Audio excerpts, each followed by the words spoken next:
And at this time, I think we will move gently on to the second part of the topic which I started out on last Thursday, which is to do with the benefits in our life of having something that we are particularly skilled at doing in a practical way. What I've called mastering your craft. And in isolation, it may not make much sense about what's the monk doing, advocating people to get transferable skills or something. But I'll explain a little bit of the context for this, which is that this is number 8 in a sort of staircase leading from values and character strengths of various sorts, from very simple ones, very basic ones, very obvious ones, to rather more esoteric ones. In the beginning, there are simple things like choosing a good set of friends, or being in a conducive environment or an encouraging environment where everyone is cheering you on to do positive things in your life rather than destructive things. And at this point in the sequence, what we are really looking at is how we can stand on our own 2 feet, especially financially, without being a burden on others, through the knowledge we have, being able to put that knowledge to some good use, but also in a way that doesn't ride on the backs of others in a way that we are pushing them down so that we can get higher in life. The one that comes after this is more to do with family life and so on, so you can see where the sequence is leading, from very basic ones to more generally more altruistic ones. But the one before this, I was talking about the value of getting an education for yourself, basically. And what I'm saying today is that education alone is not the whole story. You need to be able to then do something with the knowledge that you have. And last Thursday, I talked about this theory of the 10,000 hours, that if you're going to get world-class expertise in anything, then generally you have to do a lot of it, rehearse it a lot, and to really master it to a point that you excel. 10,000 hours is probably a little bit of a simplistic way of thinking about all of this, but today what I'm going to do is to offer you a little bit more advice, just in case you have something which you reckon in your life that you're particularly good at. How can you really take that to the level where it is something you would consider craftsmanship? And the other thing which I will say is that there's a sort of assumption behind all of this that you don't need to be good at many different things, but even if there's just one simple thing that you are exceedingly good at, then that can be the thing that makes or breaks your pathway to success in life. And really, sometimes it can be some quite extraordinarily dull things which people do very well. That could be your saving grace. So let's look today to see how that thing which we think that maybe we have a chance of being really excellent at can be something that we can really practice to a point where we get to expertise in it. So the first thing is to really find something that you believe in. So there's 5 qualities here for like preconditions for really getting excellent at something. Why believing in something is important is because sometimes it doesn't align with what on paper you look as if you're good at. You might get good exam results in something that you find really boring, or something that your heart isn't in. And if that's the case, then generally if you're going to take it to the next level, if you don't actually enjoy doing it, then you won't be able to really have the continuity and the resilience which it takes to overcome all the ups and downs which you're going to encounter along the way to making that into something that you're really good at. So it's usually better to go for something that you do believe in. Some people want to become a doctor because their parents think it's a great idea, and maybe they can do it. At a pinch they could probably get through medical school, but their heart isn't in it. Maybe they'd be better off doing something which they really do believe in, because that's where they could really put in the extra mile to do what's necessary to really make a difference in the world. The second thing might be that you need to be in strong health to have the energy to put into mastering a subject. If you're not in strong health, or if you're the sort of person who's a little bit of a hypochondriac, then you might need to set your sights a little bit lower. You probably won't be the sort of Olympic champion in whatever you're doing. Maybe you settle for the county champion or something instead. Yeah. So if you do want to go the full way, then you need to respect your health in order to really, so that doesn't become the reason why you fail in whatever you've set out to do. Some people think that you have to have the appearance of being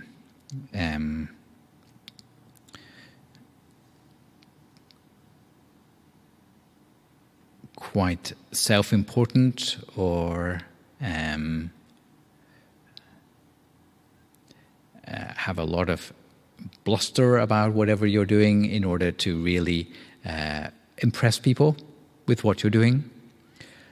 Actually, the wisdom of the 38 blessings would say that, in fact, you have to be a very humble person in order to really learn everything there is to know about a subject. And the reason for that is that mostly you're not learning it all by yourself. You have to learn those skills from other people who know more about it than you. And if you don't accept that you still have some way to go yet, then there's no way that you can really absorb all that knowledge. There's a little metaphor which is often used in the Buddhist context about water always flowing to the lowest level, which is to say that if you have water in a container, then the receptacle for the water needs to be lower down for the water to pour into it. You can't pour water upwards. Yeah? Unless you're on the moon or something. Yeah. I think on the moon it still goes down, right? Okay. So you need to put yourself a little bit lower down in order for the knowledge to flow towards you. That's the idea of having that sense of humility in order to master a trade, especially if you become an apprentice to somebody. If you pretend that you know it all, or if you boast a lot about the small things which you manage to achieve, then most people won't have enough sympathy for you to actually teach you anything extra. They'll leave you to your faults. Fourth thing, you need to be fairly diligent. If you're lazy, then knowledge won't seek you out very easily. And whatever you're doing, you need to cultivate wisdom alongside what you're doing in order to give you the self-knowledge and the ability to reflect on your new skills in a way that you really master them as your craft. So, mastering your craft, it said that you need to be observant. You reckon you are an observant person? Keep an eye on things? Well, the most important thing to keep an eye on if you're learning a new skill is to observe yourself. So just keeping an eye on everything, nothing much in particular, it's not what I mean by observant, but you need to have a lot of self-knowledge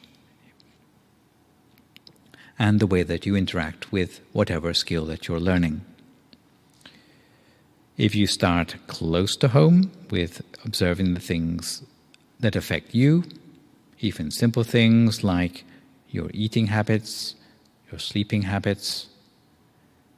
You notice the ups and downs in your health, the things that interrupt you working at your full potential. Then that is a very good place to start in being observant. If you notice, for example, how much you can eat without becoming sleepy. You notice that sort of thing? Not much. Just keep eating until no more fits in. Or if you eat too little, lose some weight, then maybe you get a little bit fractious. So that isn't quite the right way of going about it either. Or you're noticing your own sleeping habits. Does it make a difference if you have slightly less hours of sleep per night? Or does it matter to you whether you get a couple of hours of sleep before midnight, or is it just the same having that sleep after midnight? If you notice these sorts of things about yourself, then you notice where the levels of peak performance really lie. You can then move your sense of observation a little bit further outwards from yourself to the things you use.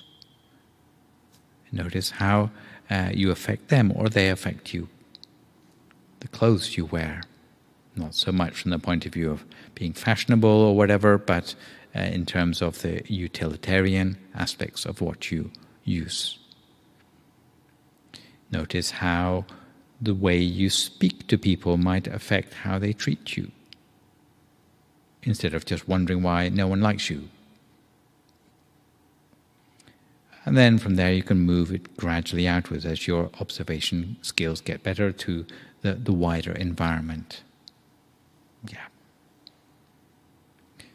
Next thing is that you need to train yourself to do everything better than best. Not just enough to get a pass mark, but to really excel at what you're doing. Even simple things like handwriting, like, I don't know if people still do that anymore. Not much. Usually with one finger or whatever. Some people's handwriting is so bad that actually no one can read it anyway. And that can, just a little bit of extra time spent making your handwriting legible to people can actually allow what you've written to be decipherable to the person who gets whatever you've written. So if you're writing down important commands to someone else and they can't read what you've written or they get it wrong, then that would definitely be a problem for your work. So if you, even though it may take a little bit of extra care in order to write things down clearly, that would definitely be a big contribution to success in whatever you're doing.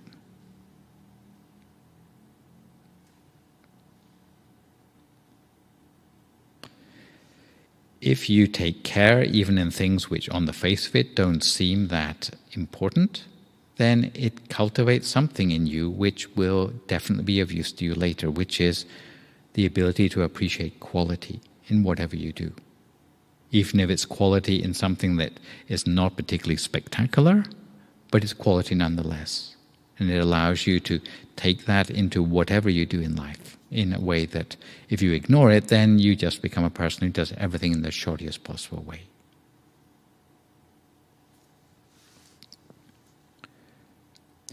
What I'm not advocating is being a sort of an OCD sort of person where you're sort of completely caught up in, getting everything straight and aligned and neat little rows or whatever, but in the things that certainly matter. Because for so many of the things we're talking about to do with craftsmanship, the devil is in the detail. So you have to be a detailed person to notice where that lies. If you can already do something okay, then you should be constantly looking at even better ways to do the same thing, or more efficient ways to do the same thing. If you're still doing the same thing after 15 years in the same old way, then someone would say that you're really treading water in life. Fifth thing is apprentice yourself to someone who is already a craftsman in whatever you want to learn. And often people who are very skilled in things don't like to talk about it too much, and usually they can't be bothered with apprentices either, because they already have confidence in what they're doing. Maybe only when they get to the time in life when they're afraid that the skills are going to die with them do they get a little bit more motivation to actually share what they know with others. But if you have that sense of humility, then apprenticing yourself to people who know the ins and outs of a particular skill in a way that goes beyond what's in any textbook, that would certainly be something that would help you. Last time I mentioned 10,000 hours, but 10,000 hours alongside someone who is already skilled in what you want to learn, that would really make that 10,000 hours count.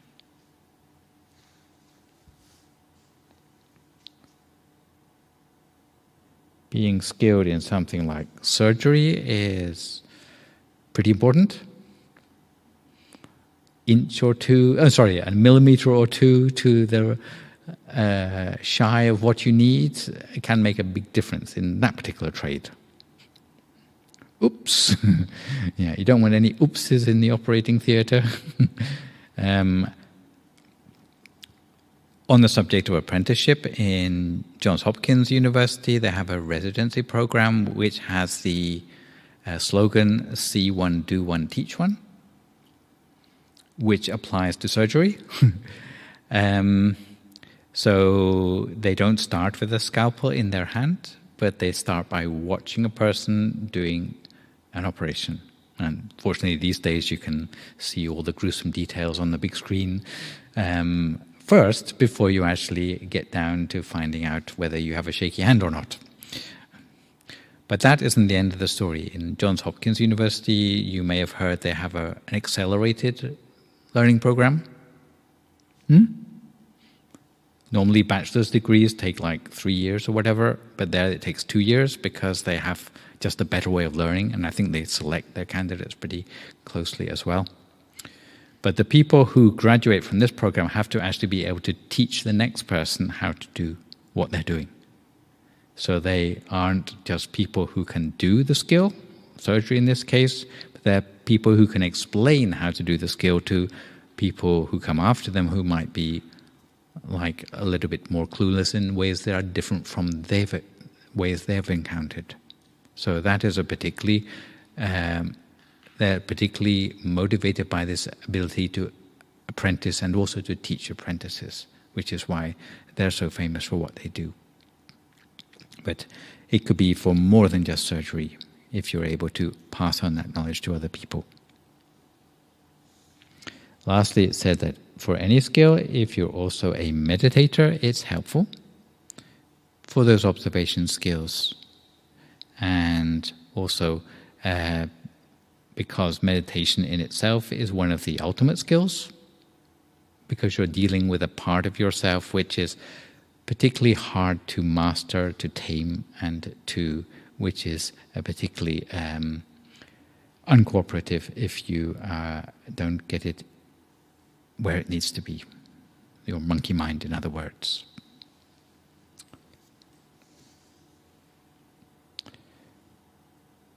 To make anything we know a blessing, then an important aspect is knowing any loopholes in the knowledge, which might be the grey areas between something changing the world for the better or creating problems in the world. And within Buddhism, there are some traits which are particularly problematic, which generally are advised to avoid, if at all possible. Things like selling,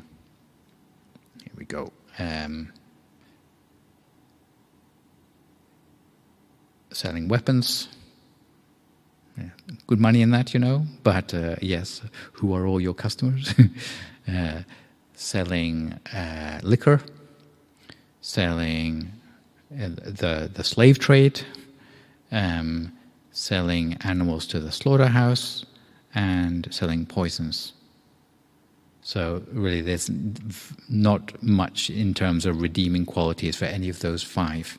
So most people, if they manage to avoid any of those particular trades, they can breathe a big sigh of relief. But in fact, it's not quite that simple, because nearly every trade you have has got little things in it where you have to be careful. If you're a surgeon, great, right? Unless you're a lousy surgeon who likes to leave their scissors in people's internal cavities when they're sewing them up, and that sort of thing. Yeah, and no one wants a surgeon like that. Or sometimes you might think owning a shop might be a good thing, but some people rip off their customers. Some customers rip off the people in the shops, going back for refunds when they shouldn't be getting them, and that sort of thing. So everything has grey areas. Being a pop singer, good, right? Everyone wants to be a pop singer. But then you find out that unless you are a pop singer who doesn't wear many clothes, then no one's really that interested in you. So exactly how many clothes can you get away with? Maybe you have to wear less and less clothes as your career goes on in order to keep people's interest in you. And then where do you draw the line? So whatever occupation you have, there's lines somewhere which you need to be aware of. I will say being a teacher is pretty much one of the most free of difficulties because it's a very giving profession. But even some teachers behave like mercenaries sometimes, where it's like, I'm only going to stay there for as long as they pay me to be there. Never mind the children, they're just in the way. So yes, everything has these lines which you need to be aware of if you're really going to be skillful in what you do. So being aware of what I've called ethical blind spots is part of the terrain of being skilled in what you do. Yeah.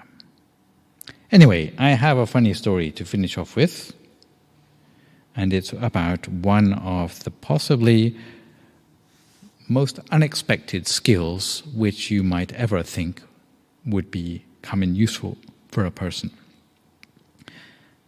And it is a skill to do with goat dung. You know goats? You know dung? Yes. Well, this is to do with what you can do with goat dung in order to make it mastery. And the story is about, this is a traditional Thai picture of it. You can see the guy in question there holding a stick. He's holding a stick because he suffers from polio. And what he's doing is this. And he is pinging things very accurately, which is his superpower or his skill. So this little boy started out and he had a lot of difficulties in his life. His legs were so weak he couldn't walk anywhere unaided, and he had to stay wherever his friends put him. If he was in a particular place, he couldn't get up to move anywhere else without them taking him. But although his body was not very strong, his intelligence was as smart as a whip, and he didn't look down on any subject. And when he had free time, seeing as his friends had deposited him in a sandpit, then he started practicing pinging pieces of sand until he could do it so accurately that he would take commissions from the other kids playing in the sandpit to shoot holes in the leaves of the tree above where they're playing in the sandpit. So if they commissioned, like, let's say, an elephant, then he would shoot the leaves on the tree into the shape of an elephant. If they wanted a squirrel, then he'd shoot them into the shape of a squirrel. And that way he could actually earn quite a lot of stacks. and general goodies from all the other children who were commissioning his work. And one day, as they were all playing the sandpit, who should ride by but the king on his horse? And when they all saw the king coming, then all the other children ran away. And they forgot to take the little boy with him. So when the king arrived at the sandpit, the only person there left to receive him was this poor boy who couldn't run anywhere else. So the king came to rest under the shade of the tree, and when he looked up, he was very surprised to see that this particular tree had rather unusual leaves on it, because the leaves were in the shapes of every animal, every shape imaginable. So the king put two and two together, and he realized that the little boy standing in front of him must have a rather exceptional skill set. And the king happened to have something on his mind, rather like council chambers everywhere. There was a particular councillor who used to come to every meeting, and he would interrupt and dominate the discussion persistently and wasted the time of everyone else in the meeting, to the point that hardly anything got done in that kingdom as a result of all these meetings that got blocked up with this guy just going on and on. So the king asked the little boy,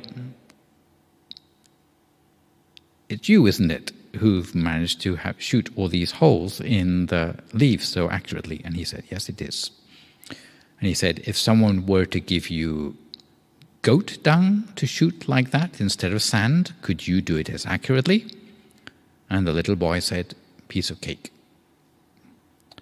So he said, "I think I have a job for you." So onto the king's horse the little boy went, and he was taken to the royal palace, set up in relative luxury, and he was concealed behind a curtain in the council chambers in advance of the next meeting, with 2 buckets of goat dung as his ammunition. And every time the councillor in question looked like he was about to say something and opened his mouth slightly, then the little boy would ping goat dung straight into the mouth of the councillor before he'd had the chance to even realize what was happening. So fast was the boy that the councillor couldn't understand where this strange taste in his mouth was coming from every time he even thought to say something in the meeting. And as time went on, then this guy became less and less inclined to say anything in the meeting. And all the affairs in the kingdom went much more smoothly. All the council meetings were very quick and efficient, and there was no more interruptions from this councillor in general. And by the end of the meeting, the guy looked particularly green in the face. And the king eventually felt sorry for this councillor, and afraid that he would get dysentery or something, he said, "You can go and wash your mouth out now, and in the future, don't interrupt the meetings anymore, or you'll get 2 bucketfuls of goat dung in your mouth for sure." And as a result of one simple skill, which the little boy had mastered to the full extent, he managed to elevate himself from a place of destitution into a place of respect in the royal palace as a result of just one skill which he managed to get right. So the moral of the story is, no matter how humble the skill which you might be proud of, which you might be able to do, if you cultivate that skill to its full extent, you too might go on to fame and fortune, and certainly a degree of acceptance in society, standing on your own 2 feet as a result of the skill that you have. For today, I would like to leave you with the encouragement to do more of the meditation you have learned today, if you found it was useful to you. And the best way forward with the meditation is to try to find about 20 minutes a day to do something similar to the meditation you did today in your home life. Some people like to meditate early in the morning when the house is quiet or when their mind is not yet full of things to do. Or if you're the sort of person who has problems to sleep, then maybe at the end of the day would be a suitable time for you to sit and meditate. But if you can manage 20 minutes each day of meditation, then generally it will accumulate and the meditation will see some sort of progress as time goes on. Sometimes for children I recommend less than that, but I think for adults generally 20 minutes upwards is a good sort of length to start with. And if you feel inclined to meditate more than that, then you can up the time as time goes on. If you're not so familiar with the meditation technique, you might find something called the Mind Gem app useful, which is lots of audio tracks leading meditation, which you can follow along with as you're meditating. That will help to make the meditation a little bit more interesting for you as you pick up different aspects of meditation as time goes along. And it has a timer built into it as well, where you can sit in silence at the end of the instruction for a length of time which you set for yourself as well. So I'd recommend that you download that if you find that useful. Classes here generally take place in person on Tuesdays, as you found out today, and also on Thursdays. The Thursdays are a little bit longer meditation, usually 45 minutes, and the talks sometimes go into more detail on Buddhism too. Apart from that, we have also online meditation on Saturdays between 7 and 8 for those who find it easier to meditate from the comfort of their home. And generally that's 20 minutes, half an hour meditation and some sort of wisdom talk along with that as well. Also we have especially once a month a full moon meditation, which tends to follow the phases of the moon, so it's not always on the same day of the week, but the next one will be coming up on Friday the 18th of March, and the theme for that will be building spiritual resilience. For the young men amongst you who are looking for a longer retreat or more authentic Buddhist lifestyle, you might want to try out being a monk for a month or a pinch 2 weeks. Generally, we organize these meditation as a monk retreats in Belgium, which is one of our bigger centers in Europe, but it has the opportunity for camping, where you can be in your little tent as a monk and meditate in the tent and get the authentic experience, these for 2 weeks. Find out if that is something which is right for you or not. As for a slightly less intense retreat, coming up between the 18th and the 20th of March, we are holding a weekend retreat here, so Friday night, Saturday, and then Sunday finishing up in the afternoon, where you can sleep over, have 4 sessions of meditation per day, and keep what's known as 8 precepts. 8 precepts means 1 less meal a day normally, and a little bit less sort of a simplified lifestyle, let's say, less things to interrupt your continuity of mind as you're meditating. So that is available from the website themeditationsari.com if you're interested to look into the details of that.